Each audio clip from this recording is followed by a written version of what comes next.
sa ili maloma le toa ia na whanua. Mauma, na tuwhaina o na whapele o se upua na whanua. E alu e tali mai ilangi ila na malo. Watu foi tutuila, watasi ai o la loto mo tui manua. E ave ese o la mamalu, whaile atunuu.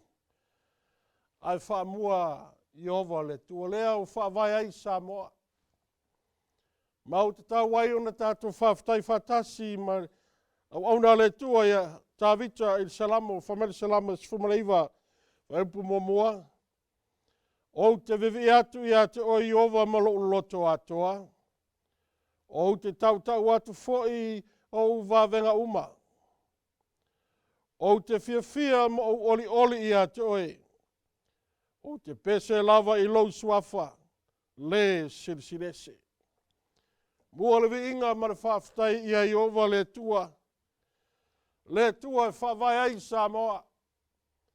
Le tua lo iai Leoleo Samoa. O le tua o le langi ma le laulangi. No whaia le nei avanoa o tātou mafutai. Vele o le suafa o Iesu Keriso lo tātou li whaola. Lele manu malo te whiwhia e whatalofa atuai. I lau sunga pasta wili papu o le ua vea matai Taeao ao le ngaluenga las fitu sa mo tō tasi ma le whalitua ia tiana ma no whaalo. Le pai o lau whainga luenga I maunga te teleo I maunga iti. Te tonu o le ngaluenga I ta maama tina I o I alo manai whanau. Ai tai nane foi le matalasi o lau whainga luenga pai a le tua. I whata whaitaulanga I fia I tai o I lea whata whaitaulanga ma lea whata whaitaulanga. E tali tonu le wha moe moe. E le o le lotu le tātou mawhtanga. E leo se tangata. A o le nei Taeao. Tātou te sitia le viinga ma le whawhtai ia I ovolo tātou atua. Wa o ia wa mafuai un le tātou maua le nei ola. O ia e ona le tala le lei. Sa ili umai tangata soifua umo se o tātou atunuu. Ma whaongaina le nganga pai o le tua le tātou ngangana. Ina ia aua i eise Samoa. E le sao atu I le langi maleola e whaavavau. Lau wala ulia mal whaaloalo. Ia le au whai pese. E se vi inga langi ma walunga I le vi inga o le tua. Ma matali ai le tātou te talo.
o la tātou te talo.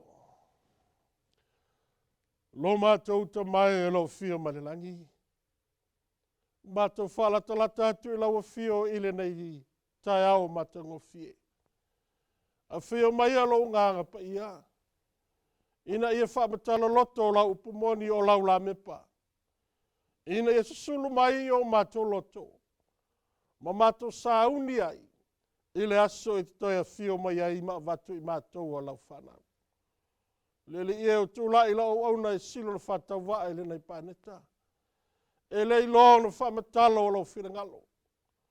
Ai oli ma fia o lo soifua oe. A fio mai e tu sai mo lo matango fie mo lo walofa.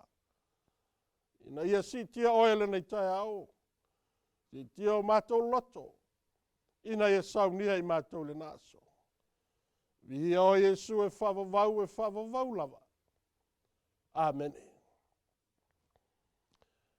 Mau au tu e mau alele tusi o Efeso o lona matau pe lua. A lona whai upe sfulu. Lau whai tauina. Wā o lana lava ngā luenga i tātou. Na whaia i tātou i a Keriso Iesu. Ina ia whaia ngā luenga lelei. Na saunia na mua e letua. Ina ia tātou sa vavali ai.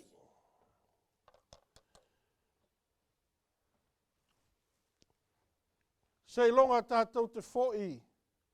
Maole atu matali maile nganga pa ia. Na ia filifili ai le ana au na Paulo. Na tusi ai e Paulo. Le tusi i a Efeso. E wha mamalama mai ai le whina ngalo ma le ngalue ngā Paulo na whai Efeso. O na tātou mamalama lea. I le matango fie o le nei whai upu. Wa avea ma whai upu. Ma mau au tū le tātou mawhtanga i le nei Taeao. Si sila lea i le Efeso le mtapu mo mua. Alon whaipu mo mua. Mai o au o Paulo. O le apostolo a Iesu Keriso i le whilangalo le atua. O lau tusi le nei i le au pa ia o i Efeso. O e whatua tua fo i ia Keriso Iesu. Ua mua ona wha manino atu e Paulo i le kalesia i Efeso. O le kalesia le Efeso, mai le susunga atangata skola i tusa male tausanga i 5 tolu. I le malanga wha missionare mua Paulo na wha tuwa i le kalesia lea. Toi anu watu lana malanga lona tolu,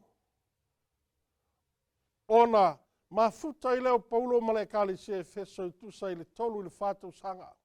A tau se kalesia i umi ona mafuta i Paulo ma lato ngā lufatasi, o le kalesia le Efeso. O le atunu o teki i ona ponei. Maua mawhanara lato maftanga. Sa ia o aina pue o ia, ma wate fitfita ma loka i tono loma. Le nuu lea na tusia mai ei le tusi lea mai whalpuipui. Ua lata o na toitaimi o na tusi lea o le tusi e whamalosi. O le tusi e apuapuai ma le tusi e whautua. Toi whamanatu ai lea o onga lea sa wala wina ia i le tua. Ma o ai le whanau le tua. O e ua whatua tua ia Iesu Keriso. Tusi leo Paulo. Ua whamanino le tangata e ona le tusi. O ia le apostolo lea sa lato mafuta whatasi. Mea whaupue e tolu. Whaupue lua. Wai ei le mana onga le tusi. Mai whaupue lua ia te o tau fo i le alofa tu noa. Ma le manuia mai le tua lo tātou tama. A toa me le lii o Iesu Keriso.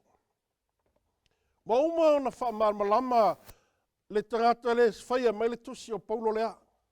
Lea na lato mafuta. O na saule o na whaupue lua.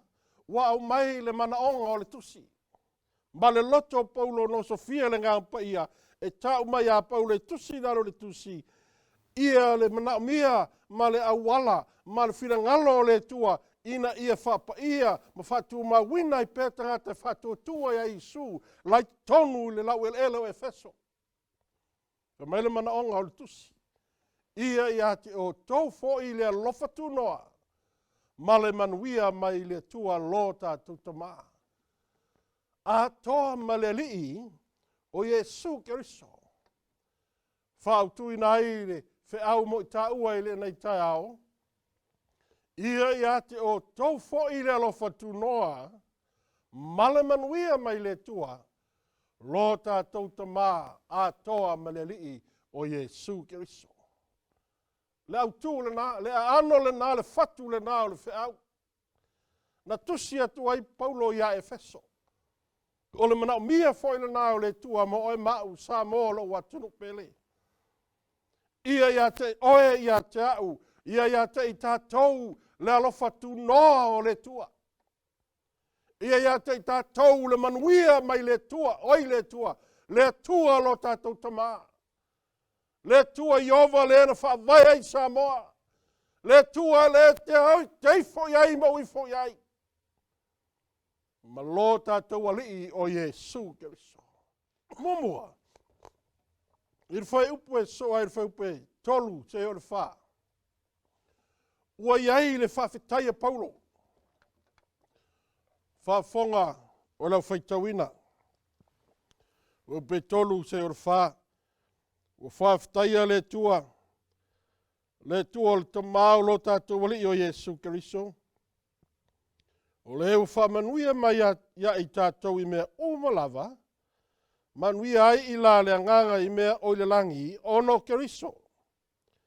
Whapei ona ia whirwhili mai I tātou ono o ia. Au le I whawaina le lalolangi. Ina ia pa ia I tātou, ma ia le matau leanga ina I ona luma. I le alofa. Ua whawhetai Paulo ia Iova le tua moni. Le tua lea na ia tālai atu I tonu Efeso. Le tua lea na walauina o ia. Le tua lea le tamaa. Le tua le alo lea nganga pa ia. Iesu Keriso lea. Le alofa tu no lea wa mata na whapupula atu e Paulo I tonu Efeso. Whawhetai whamai na whirwhili mai ana mua. Whirwhili mai whapewhea mai ana mua. No tātu toi te patasi I tu so kenese. Kenese taulu whaupe fitu. Mai lau whaitawina ona pupula hai lea o la ua mata. Wala I loa ua le lavlava. I la ua. Ona la whati ai lea o lau o le mati ua whai mo la ua titi. A toi tepa I le amatanga o le paneta. Mai la fionga pa ia le tua ina ua sala le luai tangata. Ona wala au mai leo le tua whamawhaupe fitu ua pupula o la mata. I pupula atu o la mata ua le lavlava. Ai sa ualu ese le mamalu o le tua na whai ai a tamu mewa. Whaupe walu. Walongo I la ua I le sifufonga I ova le tua o lo savali I le whatuanga I le tuaso e angi mali e mai ai le mutangi. Ona la lafi ai leo a tamu. Malana va I luma I ova le tua I le la au o le whatuanga. Ona wala au atua I leo I ova le tua ia tamu o whape atu ia te ia. O whea o iai oe. O tali mai ai leo ia nau whalongo atu lo si fonga I le whatuanga. O no whewhe ai lea ua o le lavlava. O no lafi ai lea. Whetalai le tua sutasi. Whetalai atu o ia. Oi ea ua na tau atu ia tu oe ua e le lavlava. Wa e ai ea I le la au no whai atu ai atu e aua e te ai ai. O lala mea ua tupu. E whetalai mai le tua ia tamu ma ewa. O lala lafi. Toi wai loa e a tamu ma ewa. O la ua le lavlava. Mai whetalai ngā le tua. Oi e na whai atu ia te oe ua e le lavlava. Ua e lavlava. Wai loe la ua I sea. Ona ua ofi mai o le ansala. Ai eile mea matau tia na whai e le tua. E le whai upue. e lua sumatasi. Nala tatu whaitawina whatasi. Wa whaia foi ofu pau e Iova le tua mo atamu malana vā. Ua wha ofu ai a te ilaua. Sirfira mem tautia ma le matango fie. Toi a fio mai a le tua melelangi. Ave ese ia le ofu na whaia atamu ma ewa i le lau o le mati o le laau. Ai wha ofu fasi le manu. Kei tulou. Ai au mai le pau o le manu. E whai ele ofu. E le ma whai sa moa. Ona au mai se pau o le manu. Whai sei longa e ta pēle manu sei tulou le ngangana. Ona au mai leo le pau o le manu. E wha ofu ai. A mai a fio mai ai ovo mai le langi. E wha pena le ata le wha le tanga o saunia e le tua. Le tau tala iai le apostolo a Efeso. A Paulo ia Efeso. Mai ole, le ato le lau le mati. E whai le tangata. Whapena le ato le lau langi ma le tangata. E sa ile le tangata lana mi tonu i lona mawhau whau malona i loa. Peitai, e le aise a mi tonu ua sala tangata. Malava roma i tonu le sutolu. Wa le o le aise vi inga o i le tua. Ai wa mai e le tua le alo pele o Iesu Keriso. Ola na mi tonu. Roma e lima fe mua e fatua tua ia Iesu. Iesu lea le alofa tuno le tua. Ona alea, ona ta ua mio tonu ina ilea. Ilea mio tonu a Iesu Keriso. Le ata leo le pau le manu. Le ata leo Iesu Keriso. Lea o la fia mai. E maliu mo le whanau tangata. Pole ale to mai, pole ale ata mai o le tangata. O a mea te tele tātou te whaia. Pole ele ai sa mea tonu i se tangata. Ele lanu tātou a mea ma mea tātou te whaia. Ma le pupula. Ma le alofa ma le toto Iesu Keriso. Wai a toto e paia. Sa ilinga le nana whaia le tua mo le whanau tangata. Mai la fio paia le tua le mua pe telu te fia whaitauina. Mo pe telu mtaupu se so soane mai. Na apostolo pe telu. Mo pe telu. Alona mtaupu mo mua. Mena fiom ia le tua. Wa wo to iloa. Ele tongi ola ina o to me pala. Aole a rio pole auro. Po ole a rio pole auro. Nai la o toa mio lea o ngana tuina mai o tautama. Vaupura sumleiva. A ole toto ta uo Keriso. Pei olo le tamai ma moe le po nalava. E le ai fo iso na leanga. Luas fulu. Na sila fia lava e ia na mua. A o le i faa vai ina le lalorangi. A ua faali ma i ona po nei. Nei e ngatai ona o tou. Le tala le leile na, le alofa tu no le na o le tua. Lea na fo mai ai le amatanga. Le ua o ina ofi mai o le ansala. Le ua o mai le tua i tonu Efeso. Le foanga le nana whaia le tua mo e maa. E le whaia le tua i ansala i ta ua. Aina saunia le tua. Ona o lona alofa tu noa. Na tā penga i le whaalutanga mo e maa u le whanau le tua.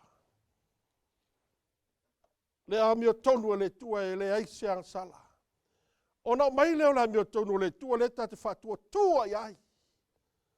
Mai vai pue mo mua lua Roma 5 ua tau wa mio tonu wina i ta ua le tangata ansala. Mai ua le lei ai lea. O i ta ua ma le tua lo tātou tama. Ona o le alofa tu noa ia Iesu Keriso. O whawhitai Paulo. Whawhitai le tua le tama. Whawhitai le tua le alo. Le taulanga ola. Toi whawhitai le nganga pa ia o le tua. Aisea. Le tua le tama lea na umaia le alofa tu noa. O lona alo Iesu Keriso. Wambaliu. ua toe tū mai ma le manu malo. Whamai la whionga, whamai whatalai ngai Iesu, i le tusi ane, mai o te alu, ai a wina mai le nganga pa ia o le tua. Ai sea, le nganga pa ia le nao le tua, e whatuina mai Taeao, mai le tūnga mau. Le alofa tū noa le na, le tala le leile na le tua. O saunia, mina tā penga mai ana mua. Whetelai le tua, ia mose tā penga le fale whtawhai. Le ato le manu, na mata mai a kaino ma apelu. E au mai le manu e fasi, e au mai le toto e whatusa, o mena whatusa ia Iesu Keriso. O na au mai leo le manu, wa ave atu, wa watu i le whaitaulang sili. O na ave leo le toto Iesu le whaitaulang sili, te tonu le mes il pote sili o na pa ia. O ia sauninga, sa whaiata ia Iesu le toto Iesu e leise pona. Le tala le leina wha mai e le tua, ma tā penga e le tua. Sa molo watu nuk pele. Le tala le leile nā, sa whaia ma tā penga e le tua mo e mau. Sa ia o i te tonu le whanawhata whai o potoinga a reto le potpaia. E sifun ma le lua, le ata o le finangalo po le afionga pa ia le tua. E ngā ioi le ngā pa ia le whawhtai e Paulo. I le afio mai o le ngā pa ia e fsosani e taitai. I Tatou i le finangalo le tua. Le areto e le whawhitaina o le areto e mamale upu le tua, e pa ia le upu le tua, e moni ma whamaoni le upu le tua, e pa ia ai le whanau le tua. Sa iona i tu ngala me pa fitu. Ua sulu mai ai fōlinga o le whanau le tua. Ia mio ma fōlinga o le whanau le tua, e iai le alofa tūno le tua. E iai uinga wa suia le whanau le tua, wa ola i seo langa whapiaina. Whatua tua ia Iesu Keriso. Ma sauni atu le langi ma le ase fio mai ai ia Iesu Keriso lo Tatou li whaola. Ma le tusi e feso o lona mtaupu momua. Arono whaupu e 5 sei ore fitu te mrao la tatu whaitau whatasi mai ai. Tasi loa. Wana tofia i Tatou wana mua. Ina ia a vea matama whai mana. Ona o Iesu Keriso, e tusa ma le pule tu no lona whirangalo, pepe ono. Ina ia vi ia ai o lona lava lofa tu noa ua silisili. O le wanga le leifua mai ai o ia te Tatou, ona o le ua lofa ngia. Folo le whaupe fitu. O ia fo iwa Tatou mawai le tongi ola i lona toto, o le whaamangaloina o angsala, e tusa ma le o loa whaulai, o lona a lofa tu noa. Le alofa tu noa le nā o le tua. Ua au mai le toto maliu Iesu Keriso le alofa tu noa, ua whatua tua i le tangata. Angsala, ua whaamangaloina ai o Tatou angsala. Ngā liu le mua le Ioane. Mua le Ioane o lona mtaupu mua o lona whaupe fitu. O te fia whaitauina mo Tatou, ina ia fsosani le Tatou mtaupu. Aia whai Tatou te sāwawali le māmalama, whapei ona iai o ia i le māmalama. Ona Tatou mafuta whatasi ai leo le tasi ma le tasi, o le toto foi o Iesu Keriso lona alo e whamamai na i Tatou, i anga sala malava. Le toto le napa ia o Iesu, whamai ua whamamai na i o Tatou anga sala malava. O no mai lea i le whaupue e suma le 5. Wa iei le swing o le tosia a Paulo. Wa ia te talo ai. Ua te talo atu i le tua mo le nganga pa ia ina ia mawhai o na sosoani i a Efeso. I sile tā ua mausi taimina i whaitau lea le whaupu su 5 E o ili whaipulu sumartolu ar pupuina mo ona o le Tatou taimi. Lau au ili atu. Mai wa te talo paulo. Ile tua le tama. Ei sukari se foa i maile nganga pa i o le tua lewa iai. Ai sea. Te talo ea. Mo mua ia foa i maile nganga pa ia Efeso. Lua. Le nganga pa ia le la. E ilo le leia i le alofa tu no le tua. Lua. Ma ia pupulai mata o lato loto. Tolu. Winga o le wha moe moe walona wala au mai. Wha ma le winga o le whaula inga me le lei oi lana tofinga. Ua sili mo le au paia. Mantua vaenga le tusi. Wa umana wha matala matau tino o ia o paule onga le tusi. O le mana onga le tusi ia maua ma ia te ila tou le whanau le tua le lofa tu no leo le tua. Le manuia mai ia Iesu Keriso. O le solea ma le whawhitai ia i ova le tua. Ona o le alofa tu lona sa ta penga me na mua le tua. A le ua lona wha ua te talo nei. Te talo Paulo ina ia mawhai ona pupula mata o loto le whanau le tua. I te tonu Efeso. Ma whonga whai pusuma le walu. Lau whai tauina whai pusuma le walu. Le whapula ina mata o tau loto. Ina ia o tau i loa le winga le whamoe moe. Ua i lona wala au mai. Ma le winga le whaula inga me le lei o ilana tau finga ua sili. Mole au paia. O le ale. Manuia sili wai le whai le tua mole au paia. Le aso lona mana tele le tau tara whai pusuma le iwa. Le mana tele to e whātū mai ai, peina whātū mai e sukariso mai le tunga mau. Le mana tele le nā, e to e whātū mai ai le whānaua le tua.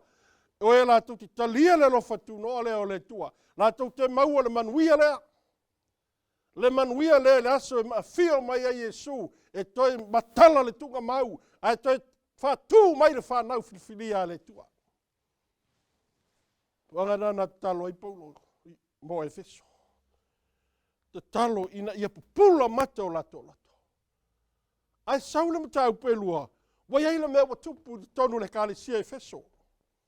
Le sa waile mau au tu o le tatou Leoleo Taeao. La tatou sila iai. Ile fai pusuna Efeso mo mua. Efeso lua. Fai pusutasi sumaleiva.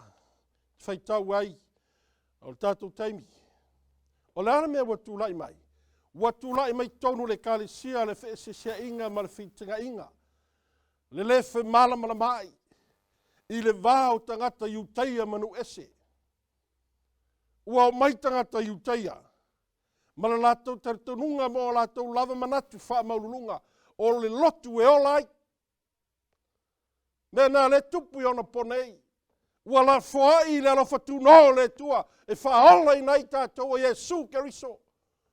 Ai wa tele ta pua inga e tasi tu spaia. Tasi Iesu Keriso le alofa tu no. Tasi le tua. E fere ea le upumonia le tua ma le alofa tu no. O le tani e le ai. Ai ma fuanga ono le vao loto. Ua pele loto. Ua pele lotu. I loto le whanau sa ili le tua. Na tusi leo Paulo ia Efeso. Na penali tusi a Paulo ia oe mau le nei Taeao. Taeao Efeso la le nganga. Wa fe ai nga iai ma fe loto ai ai. E o mai tangata iutaia e alanga i le tua ai le tali tonu o Iesu le alo le tua. O mai fo lea o tangata nu ese. Wa vatu iai le tali le lei ai le tali tonu ai. Ai o mai foi tangata nu ese lātou. E o mai foi i ma lātou tupua. Vea leo le kāresia le tua. Wa pule le tangata ma le awala fai ai. Peila vore ponei. Wa pule le tangata ma le awala sa ile sa oile langi. Ai le loa. E tasi le awala tātou te sa oile langi. Sa molo ua tunu pele. Tātou te le sau se lotu. Tātou te le sau ni tātou tō whinga. Tātou te le whaoleina le ala whawawau. I mea tātou te whaia mo le tua. Ai tātou te mo le ola e whawawau. I le alofa tu no leo fo ina mai e le tua. Mai le whau pe walu. E whesom tau pe lua wha me whau pe walu. Wao le alofa tu no wa whao le ina ai o tau i le whatu tua. E le mai a te o tau whai lea. Au la mea wa fo ina mai e le tua. E le ona o ngā luenga ina nei mita se tasi. Na mai statu amene. Le tūma le atunu a tangata i utai e peru tomeina le tangata. Le li ina ia vema tangata nu. Pe tai le afio mai Iesu Keriso. Mao mai le whao le tanga mo le whao naua le tua. Wa tu whatasia ai o tangata i utai ma tangata nu ese. E pei le whaalinga na vai e pe telu i le tuso ngā luenga mta pe sumatasi. Tō whāpe telu e vai atu whaalinga me le langi o le ie. Tele manu whi ai tonu. Se longan whaasino tu iai le ngā ia no atu le ona whamutala iai mai ei loina. Le ai o le winga o le whaalinga po le miti na e vainga. E le mawhai ona ai sesi ma whaongaina e se whanau le tua me ai ma me insia.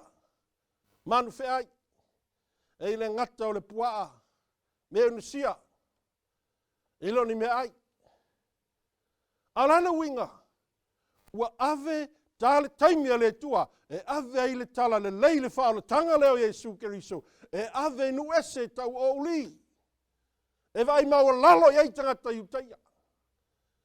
Ia fia mena le tupu tono o lotu ma tapuainga. Vai maua lalo lesi lesi. Wa whamasino tangata lesi po ai e ame o tonu. O ai sauna langi. O ai e le sauna langi. Wa whamasino ai. Whai tau le tusa o mātai e fitu. Wa o lava ia Iesu Keriso. E wha tusa Iesu le tangata whamasino ai. O le uli. Ai sea. Vaenga nā le tu e whai. Tusa tangata soifua. Mai se ai. Le awala e lawe ai. Ai le whanau le tua. Ma tapuainga. Awa na o Iesu Keriso. Mai ele ona o ngā luenga ne mita se tasi. A o wa o lana lava ngā luenga i tātou.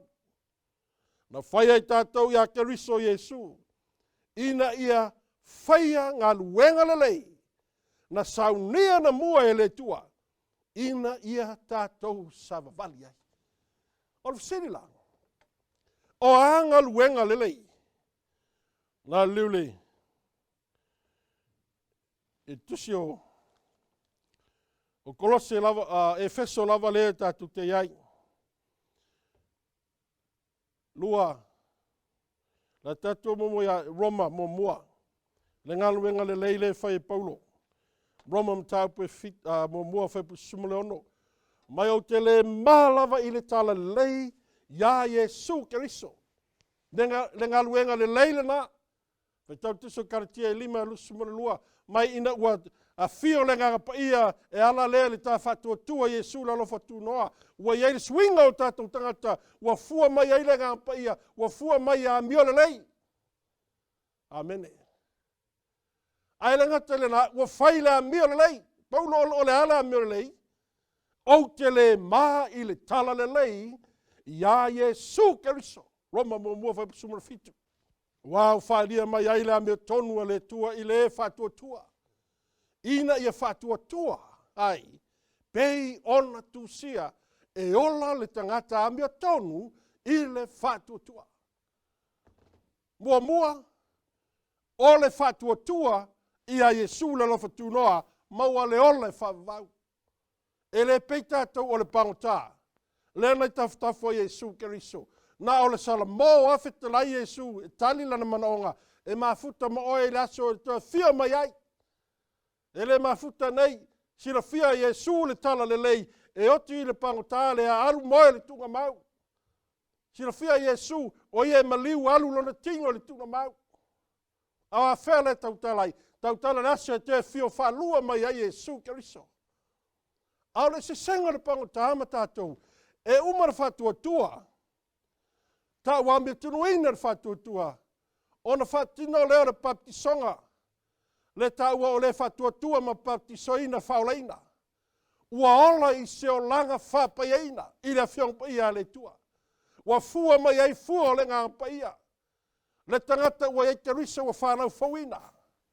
O le tangata ua iei le alofa tūno Iesu. Le tangata e whao ngā ma whairinga luenga le leia Iesu Keriso. E whaola le whanau o tangata. Le ngā luenga le nā le na whai Paulo. I sire tau le i tusi o ngā luenga. E fese tolu whai pumomoma le lua. Ono le mea, wao Paulo le wano no tia ono Iesu Keriso, ono o tau anu ese. Wao o tau whalongolongo le sauninga o le alofa tūno le tua o tuina mai a Taeao, mo o tau, le ngā luenga le leile na. Le ngā luenga le lei mua, whapewhewhi le ngā luenga le lei, mua, whaolaina i ta ua ala whatuatua ia Iesu Keriso. E mā leia le tangata e whaangolango le ola e lisi tangata. E leo le lotu. A o Iesu Keriso tat whatuatua ta ua meo tenuina ta ua ia Iesu Keriso. Ona whaonga leo lau soi fua molo wola e ave le tala le lei ia Iesu Keriso. Ave whapewhea. Le upu moni lea le tua. Male kenese tau le whaalinga o lo ia le upu moni a Iesu Keriso. E whamatala ai le alofa tu noa. Le mawalunga ma le lautele ma le lolato le alofa le tua. E upe ono le valu e fese tolu. Ma ia vea nu ese ma suli fatasi ma tino e tasi. Ma ia tofu sia fatasi i lana sa fola mai ono o Iesu Keriso. Selfi o tau wā poto satani e whawevesi tātou tapuinga. Tau wai misa i lotu ma whaitanga i ai e pei lawa tangata i utaia ma tangata onu ese. O mai le e kālesia, sau loti a mātou ai le lotu e saunarangi. Latu le tangata e o i ainga, whealo whani ainga, ai tau wai misa ono lotu. Tau wai misa ono tapuinga ma taltonunga tangata. I tai au mai le tua le tale lei a ve tātou ma ainga tasi a Iesu Keriso. Mai le tala le lei, ma ia tofu sia whatasi lana na sa forfoleina mai, e ala iai, e ala ia Keriso Iesu. O whai ai au, ma au auna. E tusa malea na fua i fuaina mai i le alofa tu no le tua. Wana fua ina mai a Taeao le ngaluenga tele alona mana. Wau mai a Taeao le hapito i titi lava, i le ia umala le nei lava.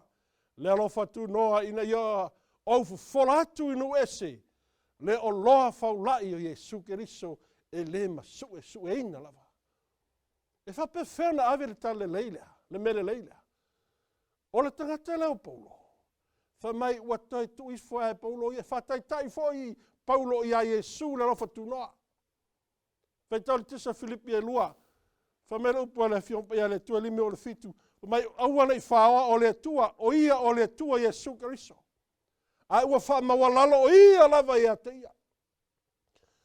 Whamawalalo mua. Ave ese lo nai tua se o na vese le tu ai tu lai mai o ia o le tangata sala. Ai leisia salaisia ina ia mawhai o le wha sa tauraina. Le loto maulalo. Whamelupa Paulo. O te au auna ia te o tau ma lo loto maulalo. A le wha maunia. E tuua e ia i lalo e pito i titi. Silfia, tasi nā mafuanga e ofi mai ai ia le tia polo i tonu le kalisia a le tua. Poa e kalisia. Ai ofi mai satani ina ia whavevesi tātou i le loto le whamawalunga. Le loto le nā le nanga salai ia satani. Po Lucifelo mai le langi matulia ai ma ofi mai le sala. Sau ia eva ma tamu o le loto lava le nā, o le loto le whamawalunga. Whai mele lei ave ngā luenga le tu, ale upu moni le whaletanga. Whaletanga Iesu e les whaletanga se lotu. Ave whapewhea, ave le loto maulalo. Ele ngate ave whapaieina, ai ave sa o le upu, ai soi fuai, oe lo ave ina. le kalesia le tua tagatauma. I le loto maulalo. Le tia whamerupa paulo e whapeani. E sili lava nisi umai a te o tō. Wa me te tele tātou te whaia e leo tātou ngā luenga. O whē mea au mai eile ola. O whē mea au mai eile mawhauwhau. E au mai a Iova. Tātou te whapei fō tātou ni tangata sili ala whatau wā. E sili ni si umai a tātou. Lau whai tauina, whai pue iwa. Iau whai pue sumare lua. E wha māmalmana atu fo i tangata uma le winga o le mafuta whatasi le mea lilo. Sana tia talu mai tupulanga na mua e le tua. O lena whaia mea uma lava o Iesu Keriso. Sfolu. Ina ia i lo nei e ali sili ma le au whai pule i mea o le langi. Ile e kalesia le poto winga e se o le tua sutasi. E tusa malono whina ngalo talua na mua lava na ia whaia a Keriso Iesu lo tātou wali. A whonga le whai pu sumare lua. O ia wa tātou mawai il whamalosi. Ma le taitainga ma le loto tele. I le whatua tua ia te ia o le nei o te o iatu. Aua nei whawaiwai. Ina ua puapua ngā tia ona o tau. A wā o le mea tau te mita i lava. Sirafia, o le avenga o le tala le lei ia Iesu Keriso. Po o le alofa tūnoa o le tua. E ave le tala le lei a e tātou te ui puapua ngā. Tātou te ui puapua ngā whamero pua paulo i a Efeso. A vela unofa le titono wha pui pui. Ma puapua ngā ma sauanga ma mea ia o mai e teau. Ono le tala le lei na ova tua ia te o tau. O Taeao Efeso. Efeso tau te ala lofa mai ia teau. A awana ia vea puapua ngā ma mea tau te loto vai vai ai. Ai a tila ina tau mita i le tala le lei. Ngā luenga le tua ma le avenga lupu moni. Tasi a lupu moni. Lea. Ele lua lupu moni. Tasi le tua. Le tua le tama, le tua le alo, le tua le nganga paia. Le tua lana mai le lo fatunoa e tau tasi le lo fatunoa. Wana o Iesu Keriso. E maliu mo tangata uma. Ai whaia lupu moni a le tua. Ma tātou avelo pumoni a le tua. E tātou te ui pupunga. Ai se au atoa uma a satani. O a li o au al pong sa le tau le tusi e fese wha. E fese e ono whai pus fulu sulua. Wha mai o lo tātou te leo tau ma tangata. A lo tātou tau ma li o al pong sa. O a li ma whai pule. E le aini mea sili o na whapol kiki. Sili o na pepelo i a wala tau whasa sei. E o ma mea neo whai pule. Whapenara wala satani le whai. E au mai le mea whafolinga o le mea moni. Mai lupa paula tusi o konito. Wa iei au auna wa lotu satani. Wa whai ala to au auna satani. Tā nōma le tasi tangata. Whai atu uso. O le tūla whono o lau tu ia i sa tauro. O le tūla whono nāna whai ata i a Iesu o le tua peritome po le peritomeina. Ai o le whatua tua e tau a mea tonu nei tātou. Ma i hoi lau te ilole mera nā. Whatua tangana ngoi, tangana mulua, tangana pelo. Me i le ai lau te ilole mera. Ai o mai lo le tūla whono e whao le sa pati o le tua. E se loa. Whaloloa, feitanga iai. Tinana mamalama. Hawa mele tala sa wole tia. Me te silafia. Iola e mea a whai. Alu e pe whapea, ia na whawhentau se ta aina. Sa molo atu nupele, aua tātou te whaonga ala upu moni ale atua. E so ai au tātou mamalu.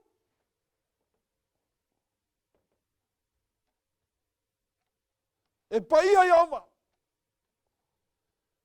E paia la toto ia sura maila lo fatuna mo e mau. E tātou au na malami ngao ma matau i le tua.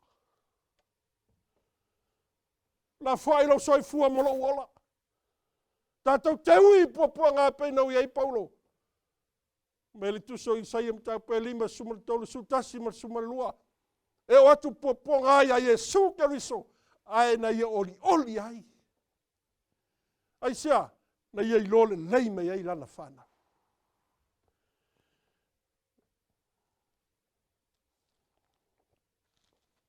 Fia tauna le maumuli muli lea. Alanga Paulo le tuso Timoteo.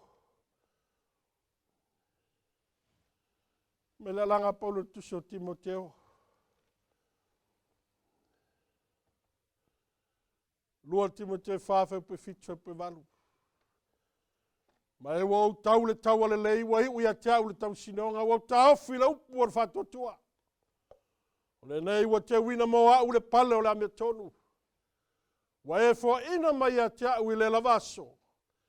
Le ali i le wham sinonga ame tonu. E le ngata fo i a teau. Ao i lato uma, o e fia i lona whani mai. Sa molo o atunu pele. Le tala le leile na. Le tala le leile whao le tanga na tawina e Paulo. Na whiwhilia i le langi. Le tala le leile na moe. Me lupo le tua ia e feso le tuso whalinga. Ala tapongi tuso paia. Ai toi tusi ala angelu le tua Iesu e kalisia e feso. O le kalisia e ono sai. O le kalisia e whai melelei. O le kalisia e la tot au nei le tua. Ai whai mele upu le tua. Whai linga e lua al whau pe tolu. Man wha.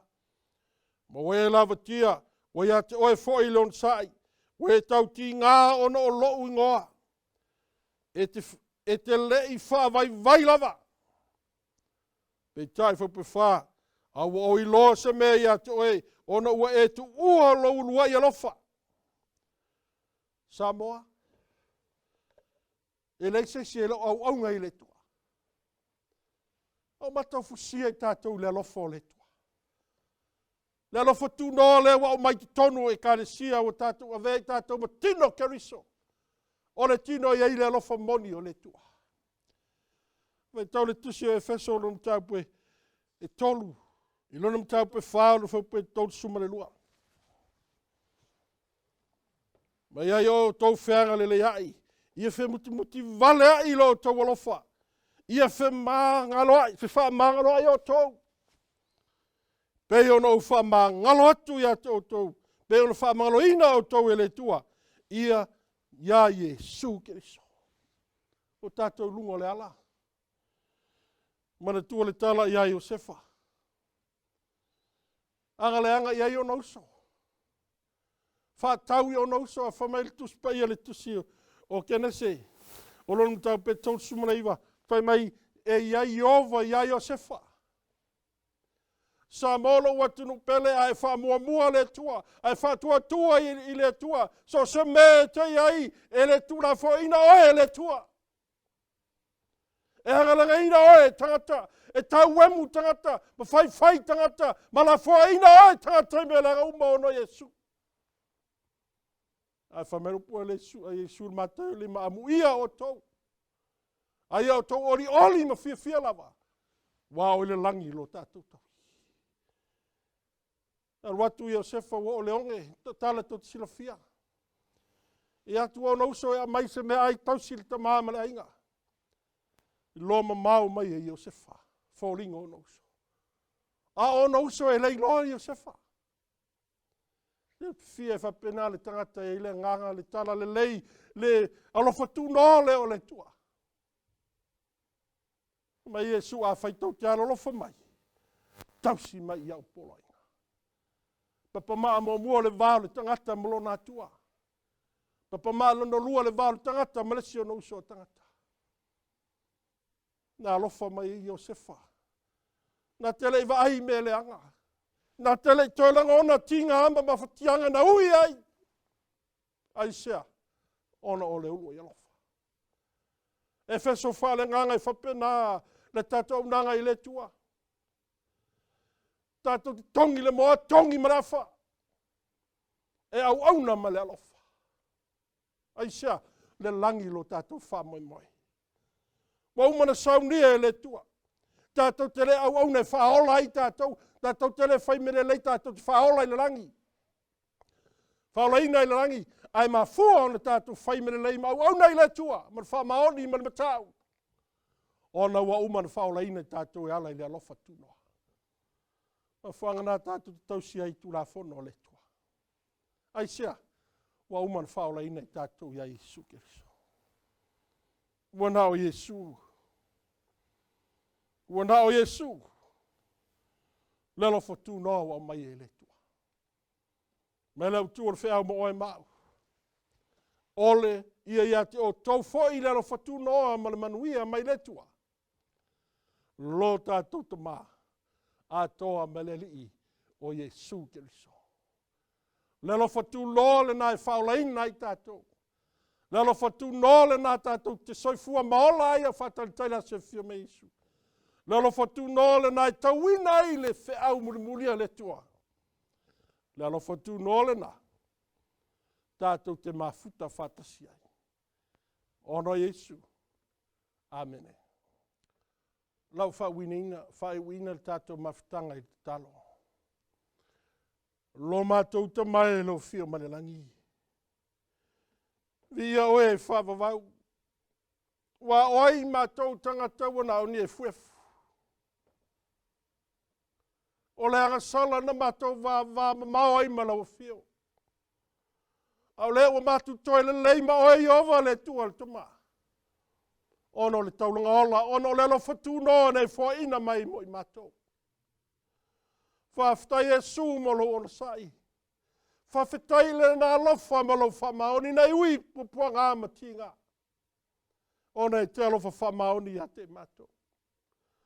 Whawhetai lo maliu mo lo tautopa ia. Wa whamangalo ai o mātou arasala. Whawhetai mo lo nganga pa ia. E whai mai le malosi, e whautua ma whasasani o mātou tangata. Ina ia mātou sau atu le langi mo umana e saunia. Lele ia mātou tituina atu le whawhonga o lau nuu mo mātou loto. Ina ia auna ia isa meta silunga le nei paneta. E whatau e se aile lo whatu noa ma le langi mo umana e saunia. E leo se lotu e leo se tangata e leo meo le soifuanga e pala. A oi Iesu lo mātou li whaola. Whaftai Iesu wa e moni au whetelainga. E te le tula fo ina i mātou pei o e o mātou ati. Whamanuia e se o mātou ati nu pelo Samoa. I lau suafa e maua lunga lava o lau vinga. Whaftai Iesu i lau whafonga mai. Amen.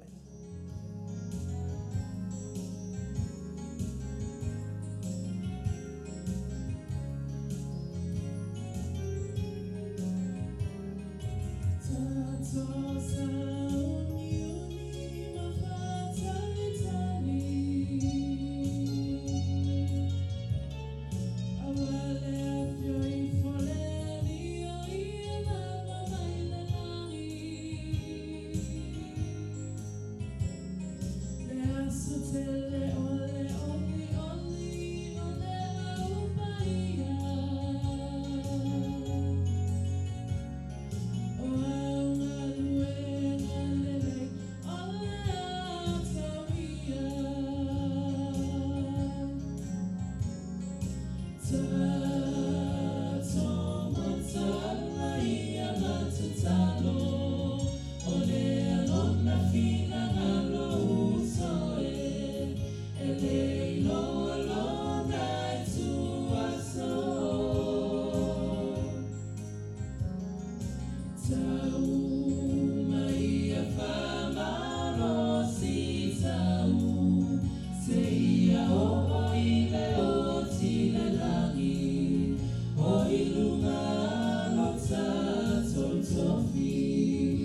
Kuanga